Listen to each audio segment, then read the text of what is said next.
Hi, I'm Rick Anthony, and welcome to the Someone You Should Know podcast, the podcast that focuses on musicians, authors, and interesting people. We like to say we're making a difference one artist at a time. So sit back, have a cold one, and get ready to meet someone you should know. August 16th, 1977, Elvis Presley, the king of rock and roll, dead at the age of 42. But for years that followed, people reported seeing Elvis in restaurants, grocery stores, and sporting events. So what if Elvis faked his death and became a secret agent? What about Jimi Hendrix or Janis Joplin or Jim Morrison? What if they all did the same? Now, the reason why I'm asking this is we happen to have on the podcast today authors of a book called Dead Rock Stars. Will you please welcome Kyle Wiltshire? Kyle, welcome aboard. Thank you, Rick. Thank you for having me. It's really exciting to be here. Your co-author, Jay, couldn't make it, but listen, it's so glad to have you on. I think this is a great concept. So kudos on the concept of this book, because I'm a firm believer in parallel universes and multi-dimensions and such. Before we delve into the book, I want to learn a little bit more about you, too. Can I get what your background is and maybe what Jay does? Yeah, sure. Jay and I, we met in college, so we've been buddies for nearly 30 years. Wow. All right. And we are just passionate about stories, about television, about film. That's always sort of been a real kind of key in our friendship. And so it's something we've always sort of, spent a lot of time talking about our favorite movies, our favorite shows, the things we're watching, so that's kind of how we started, how we met. We're just best friends, and we're excited to write a book together. Very good. And what does he do for a living? Yeah, Jay's done a lot of different things. Currently, he's got a couple of irons in the fire, but let's just say right now he is an aspiring author. All right, I think that would be the best way to. Very good. And I understand you're an editor. You're an editor. This all changed thanks to COVID, right? It did, yeah. Became an editor during the COVID years. It was not something that I had education for. It was, I'm not an English major, so my real role is I'm a content editor, which is I get the first stab at a book, and I look at it and work with the author about, does this make sense? Is this well written?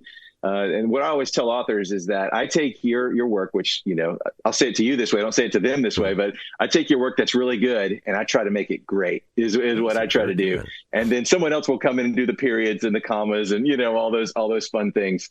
Let's talk about the collaboration process of what you and what Jay are doing as far as that goes. When you came up with the concept of this book, how easy was it for you to flow into what he was thinking and vice versa? Yeah, I personally feel like I don't want to put, words in his mouth, but we've talked enough about this where I feel like I can safely say our partnership was built upon, like I said, nearly 30 years of friendship, right, where we trust one another. We understand one another. Mm-hmm. So when it was time to start writing, I kind of had the initial idea, that's one thing we would do. We'd pitch ideas to one another. Hey, would this be a fun movie? Would this be a fun TV series? And honestly, we wrote a book because we don't know how to write a movie. So that's kind of how that started. But I had the initial idea. I pitched it to him. I said, Jay, what if all these, famous rock stars that tragically passed too soon, what if they faked their deaths to become secret agents? And he kind of paused and was like, Kyle, that's not $1 million idea. That's $1 billion universe. Yeah. We've got to do this. And, he's the entrepreneur of the two of us. He's the one, the go-getter. I'm more of the cautious, careful. Oh, I don't know about You're the devil's advocate, right? A little bit, but we are very balanced. That's a beautiful thing about our partnership is the balance that we bring. He's the gas pedal. I'm the brake, So sometimes, when you're going downhill, you got to hit a brake. Sometimes you need to get a little gas to get up the hill. And fortunately, because we trust one another, we know one another so well, we can come to a place where we agree, we need to hit the gas right now. Or, maybe let's hit the brake a little bit. So, we're just a good partnership, and it's built upon friendship and trust for sure. When this was pitched to me, I'm looking at it and I'm going, why isn't this like part of the Marvel universe type thing? I mean, this could be comic books. This could be merchandise. This could be so many things.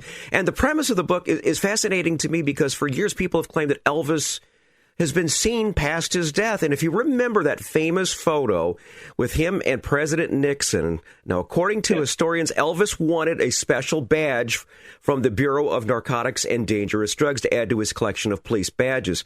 And Jerry Schilling, who was a close friend of Elvis, said that he told President Nixon that it's kind of a James Bond thing with him. I'm going, if that doesn't lead into this book, nothing does. Was that part of the inspiration? Does that photo ring a bell with you guys? Yeah, for sure. We were both Elvis fans growing up. I actually grew up in Memphis. It's where I spent my middle school, high school years. Yeah. And Jay grew up here in Nashville. We live in the Nashville area. So Jay grew up a big Elvis fan as well. And so we've kind of both had, seasons of, reading books about him, understanding, trying to get behind the man, not just one of the things about Elvis is he kind of can get become a cartoon, Hong Kong Burning Love, like the snarled lip and all that. But like, he was a real dude, really complex, a lot of emotions, a lot of, as we're seeing in these, bunch of films come out about him in the last couple of years, Baz Luhrmann's Elvis and the one from Priscilla's perspective, Elvis and Me, I think just came out. So we're seeing a lot of, let's understand the man a little bit. So, that's one of the things we found out was that he kind of long dreamed to be a DEA agent. Yeah, exactly. Well, the irony is he walked in, he was high on something. When he walked in meeting with, President Nixon, he was like, man, I want to go help the young people. I want to go enforce the drug policy for this country. And so, just an interesting. By consuming them and taking them off the streets, right? That's right. I think he wanted to be on the Drug Enforcement Agency. He wanted to be, and that was one thing. Let me check to see if that's really cocaine. Yep, it's cocaine. It is. Tested, verified. But if you go to Graceland now, there's a whole assortment of badges that he collected. He kind of became a collector. And so different sheriffs, different agencies, different people gave him badges. And so that was, that's a huge inspiration for us, was that, man, this is who this guy wanted to be. Yeah. That's why, maybe all the karate and stuff. Right, that's right. He was doing all that thing. Wow. Yeah, it was maybe he was working undercover. So that kind of leads to the whole thing. Maybe he did fake his death, Now, before we continue, I hope you're enjoying the podcast. I thank you so much for tuning into the Someone You Should Know podcast. It is heard wherever quality streaming audio is available and, of course, on our web at Someoneyoushouldknowpodcast.com. There you're going to find our recent news, our archive of past episodes, and a whole lot more. And if you've been enjoying the podcast, we invite you to leave a nice review, if that's okay. Thanks to our friends at Buzzsprout.com. That's the service that shares our podcast to all the streaming platforms. We are heard in over 2,000 cities in 85 countries around the world. A couple of new ones include Turnbull, Connecticut, Lake Forest, Illinois, Medicine Hat, Alberta, Canada, and Königsberg, Norway. Thank you so much for tuning in to the Someone You Should Know podcast. And we're speaking with our good friend Kyle Wiltshire. He is a co-author of a book called The Dead Rock Stars, and the concept of this is just blowing my mind. Now, the book takes place in an alternative universe where dead rock stars form kind of a Justice League, if you want to call it that. However, something is happening on the horizon that they cannot control, and they must recruit a protagonist by the name of Cole Denton. Tell us who Cole Denton is. So when Jay and I set out to write this book, we started thinking about, the initial idea, was, all the characters are going to be real life rock stars, Elvis Presley, John Lennon, Kurt Cobain, some of these, like the most famous people who tragically passed too soon, they formed this group. But the more we thought about it, we realized every great story, you need someone who is coming into the world just like the reader is. So the reader can see the world through their eyes. So you think about it. Mm-hmm. Luke Skywalker, what's the Force? He has to ask Obi-Wan Kenobi in the first movie, what's the Force? And Obi-Wan Kenobi's got to tell him what the Force is. Harry Potter, he doesn't know what a Muggle is when he comes into the, this whole brand new world of the Harry Potter universe. So we needed someone that we thought someone can come into this world and experience it just like the reader is, doesn't know anything about it. They're the neophyte who can be initiated into the fraternity, so to speak. So we came up with a character named Cole Denton. Cole Denton is a kind of a prototype. He's fictional. He's not real, but he's a prototype Mark Zuckerberg or Elon Musk or, one of these guys and I should have said this earlier, but our book is set in 1999. And Cole Denton is kind of on the cusp of that technological boom where the internet is just exploding. He's one of the early adopters. He's a young person. He's 21 years old. So he kind of grew up knowing how to operate, how to use the internet. And his claim to fame in 1999 was that he created the first internet dating website. We did a little research. We found that eHarmony didn't exist in 1999. It came after. So his website is called connection.com with an X, CONNEXTION.com. So that's his sort of deal. And Elvis and the team realized that there's a threat that's happening in the world in 1999 that they are ill-equipped to stop. Is it like Y2K?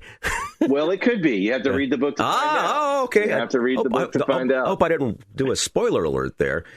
Well, you never know. It could be. Maybe it's something different. Yeah, it could be. So, yeah. He meets Cole, recruits him, brings him into the team. That's a bit of a spoiler, but come on, you know that the it was guy going to happen. Yeah.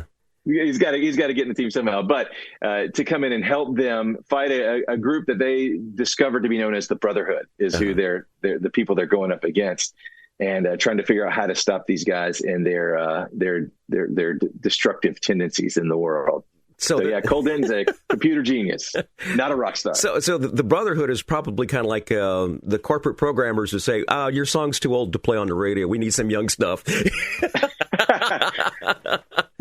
Setting the book in 1999 let us have a lot of fun with some memories. And so there's actually a conversation between two characters about how Napster, you remember Napster? Yeah, exactly. Napster's going to change everything. And we even make a few jokes about, hey, one day people are just going to go on a TV show and win a contest. That's how they'll get a record contract, and kind of foreshadowing Bingo. American Idol and all that.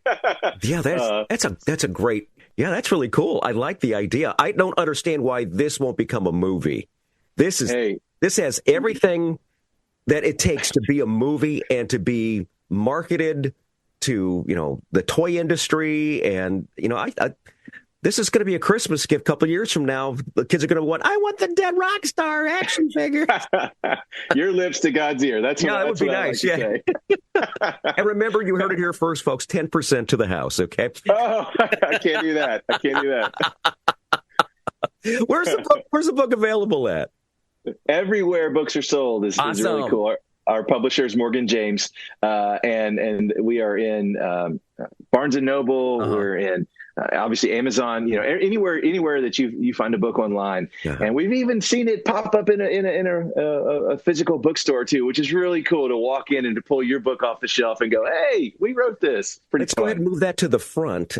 That's right. Display it nicely here. That's right. And then the person walks by. Look at this. This is interesting. I wonder what this is all about. Yeah. Until they see about the author and see your picture on the back cover, Yeah, for sure.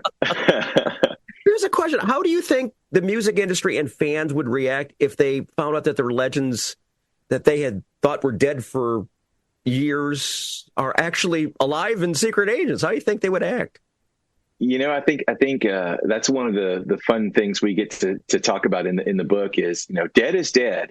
And there's even a joke at some point, because our book is pretty humorous, but there's a joke at some point where Elvis, and again, remember it's 1999, and you have to, if you're younger than that, but you and I would remember this. Whenever you checked out at the grocery store and you looked at the magazine rack, in the 90s, it was always Elvis Presley spotted at local pizzeria. Elvis and Aliens. I think that was what the National Enquirer lived on for all those years. Yeah. But he made a joke, sometimes they actually do see me, but people don't believe it because when someone's dead, they're dead. So I think people would react in a, for some folks, like Elvis would say, I always knew it. I always knew it. Other people, it would be like, why would they do that? Why would they fake their deaths and walk away from their lives and their fans and all? There may be some anger, but I think if this were real, if this story were real, and the people walk away from their lives and someone with families, to be honest, at that time, to go do something as noble as save the world from the unseen threats,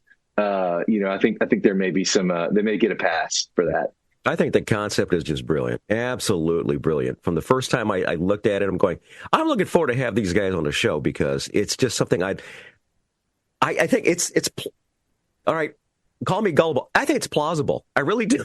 I think it's plausible. This could actually be true. Let's find out how people can find a little bit more about you guys and the book and such. Links to social. Where would we find you at?